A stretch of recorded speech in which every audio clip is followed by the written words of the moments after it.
the Han and Wei dynasty, that's to say 1st, 2nd, 3rd century AD, the Yoxian plot typically involved a celestial journey in search of immortality elixir and its acquisition during a feast in one of the paradise lands, Honglai or Kunlun. During the Western Qin, Yoxian poems frequently came close to eremitic poetry and were increasingly colored by metaphysical speculations known as xuanxue, arcane learning. After the north of China fell to non-Chinese rule and native rule settled south of the Yangtze at Tiankang, modern Nanjing, some significant transformation in imagery and diction took place, which, however, to a large degree have remained obscured in the history of Chinese poetry. So the central tenet of traditional literary criticism is poetry articulates the intent, 是言志. Poetry is a true representation of the self at a particular historical moment. And such articulation of intent has moreover the function to instruct and morally transform the people. So here you see a somewhat different Confucianist perspective rather than the intuitive poetics about which Antoinette was speaking. So when authors such as Cao Cao, Cao Zhe, Ruanti, Guo Pu, to mention just the few most famous ones, composed poems on immortality, later critics read these through their biographies and interpreted them as veiled political allegories, or else as indications of their escapist tendencies. Poetry on Taoist themes composed during the Southern dynasties does not allow allegorical interpretation, and it also lacks the moral self-expression of earlier poetry, and it is therefore considered to represent decline and weakening of the genre, which then generated into mere imitation, lacking any new developments. In fact, the opposite is true, but in order to appreciate the new turns poetry on Taoist themes took during that period, we should adopt a somewhat different perspective. So here are some of my major premises. Poetry had in China many various functions. In early medieval and later times, it was above all a form of social practice. Almost all poems on Taoist themes were occasional in nature. That is, they were written to commemorate or respond to a specific occasion and usually were addressed to a specific person or group. So rather than authentic expressions of authors' political intent or religious faith, I suggest to read these poems as performances in certain contexts for certain audiences relative to a certain repertoire of imagery. A second premise is that a literary work does not exist independently of its material manifestations. And these are the crucial conditions of its meaning. So apparently a poem will have quite different meanings depending on whether it was addressed to a friend, written on a wall in a public space, or performed by court musicians. And while we can't really know the author's psychology or faith, we should keep our focus on the texts of the poems, on their language and their sources.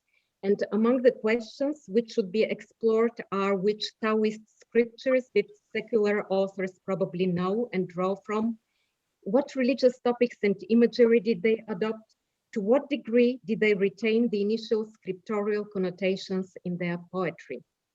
So with this in mind, let's briefly survey what happened in the Yoxian poetry during the Southern dynasties. During the Southern Qi and Liang poetry, and Liang dynasty, that's to say late 5th, early 6th century, poetry was a form of elite performance in courts and literary salons presided over by princes and emperors. A large proportion of poems on immortality were improvised during group compositions on a set topic, during court outings and feasts, or as poetic exchange with patrons and friends. Using the striking imagery of Taoism allowed one to display fully his poetic skill at the competitive, prestige-oriented court.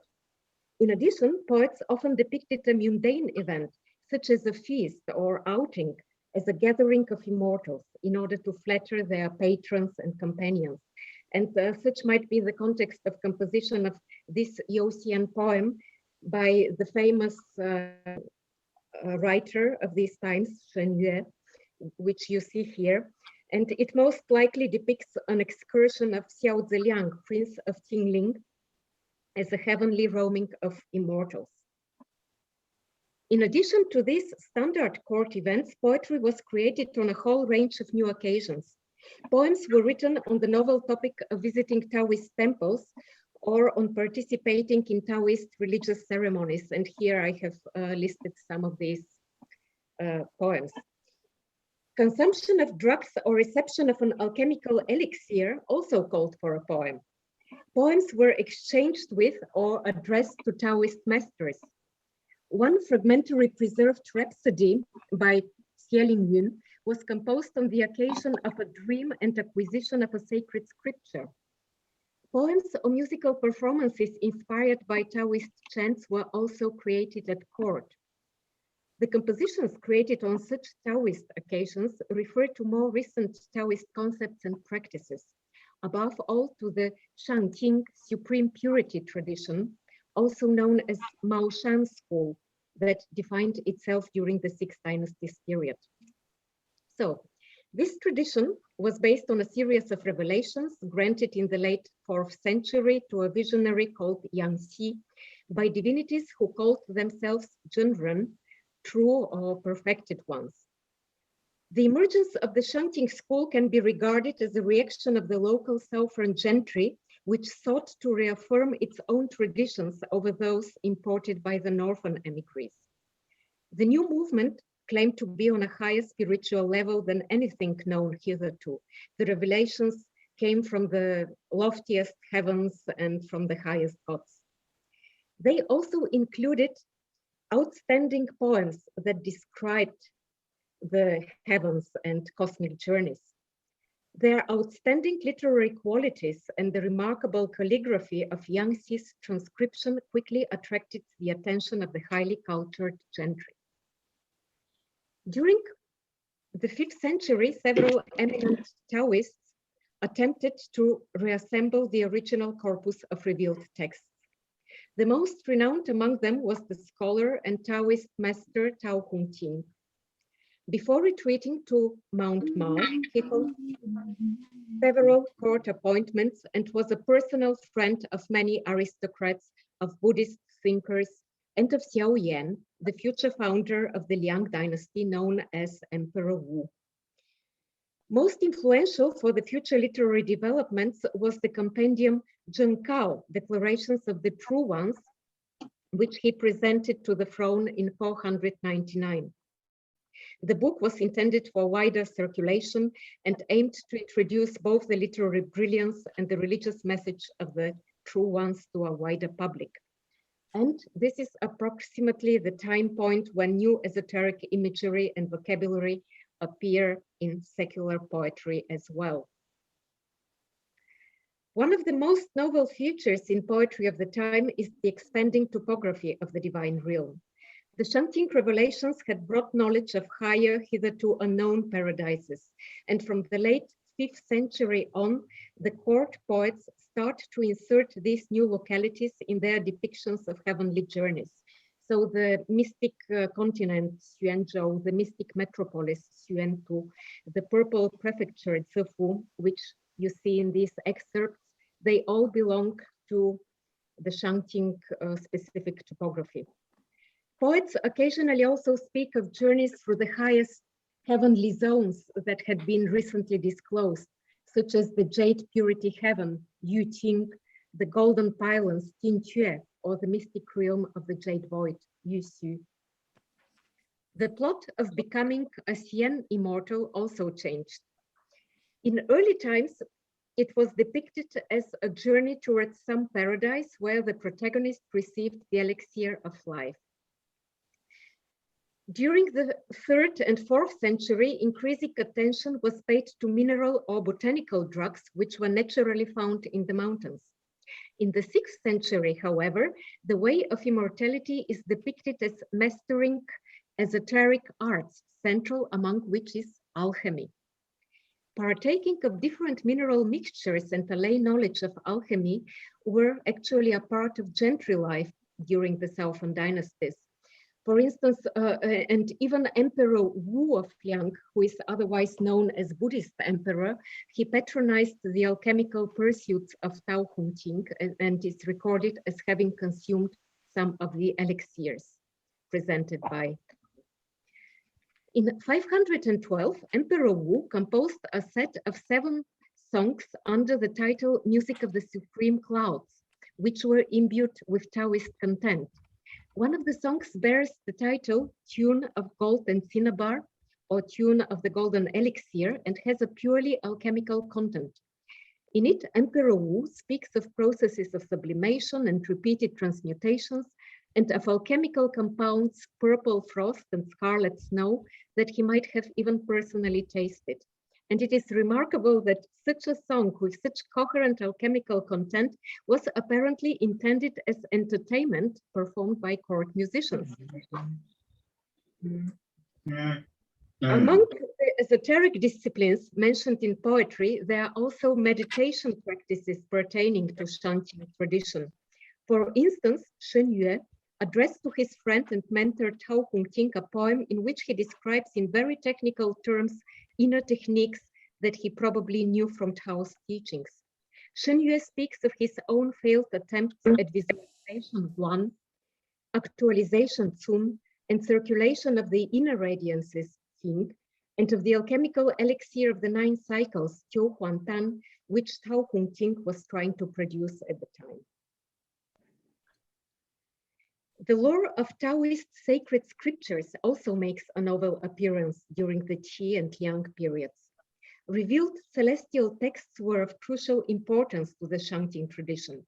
They were born spontaneously from the void at the cosmic beginnings and were stored on golden tablets in the celestial palaces. And their rightful possession could render their owners immortal. Court-composed poetry also reflects the fascination with sacred writings. In it, we find many references to golden books, jade scripts, and various other kinds of divine texts. And these not only disclosed divine knowledge, but they were splendid objects in themselves. And here we see how the esoteric air of the Shanqing Revelations accorded also with the aesthetic sensibilities and the prestige orientation of court circles. Similar convergence of the ideas of refinement, prestige, and novel religious notions is apparent in the depiction of Xian. Earlier poets had focused on their spiritual qualities, withdrawal from the world, purity and simplicity, unity with the Tao. In the course of the 5th century, there is a shift in the perception of immortality and transcendence. The true ones of the Shanqing Revelations were much more exalted and glamorous beings than the older Xian immortals.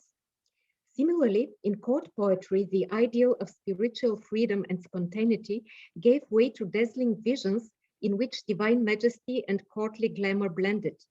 The immortals are often depicted as celestial courtiers who participate in heavenly audiences and processions. 6 of the songs of the music of the Supreme Clouds set by Emperor Wu depict such processions at various paradise locations. In the poem you see here, it's a procession at the paradise island of Fangzhou. So now I reach my concluding thoughts. In the coming centuries, the whole diapason of Taoist diction and imagery was to be fully exploited by Tang poets like Wu Yun, Cao Tang, Li Pai. But I have tried to show here that already in the late 5th century, a century after the Shanqing Revelations were witnessed and transcribed by Yang Xi, their religious message and poetics had entered the consciousness of the cultural elite. The figure of Tao Hongqing was beyond doubt instrumental in disseminating the new knowledge, both through his editorial work and through his personal contacts. Most of the compositions that bear the impact of the chanting revelations come from poets who had personal links with Tao. I say impact, but it would be misleading to think in terms of one directional influence of the religious poetry upon the secular verse. More appropriate is to think in terms of interweaving and resonance, resonance in terms of themes, topics, imagery. Both types of verse were much indebted to the Chuzi poetic tradition. The poems dictated to Yangxi by divinities drew on the early adaptations of the Youxian theme and were moreover designed to appeal to the literary tastes of their intended audience. The major contribution of the Revelations is that they provided a new reservoir of available imagery from which the poets could draw depending on occasion and audience while fulfilling the social purposes of court literature. And finally, court poetry also testifies about the place of Daoist religious thought in the intellectual life of the late 6 dynasties, a period which was actually dominated by Buddhism. The public context of composition indicates the presence of an audience expected to share the same esoteric knowledge. In this respect, the testimony provided by non-canonical poetry tells us what competence in esoteric matters an early medieval author reasonably presumed of his listeners. And during the Southern dynasties, the arcane names of elixirs, of inner cultivation practices were not merely the domain of initiated practitioners or a few exceptionally well-read men of letters, but they were already integrated into a broader cultural repertoire shared by the elite. Thank you for your attention.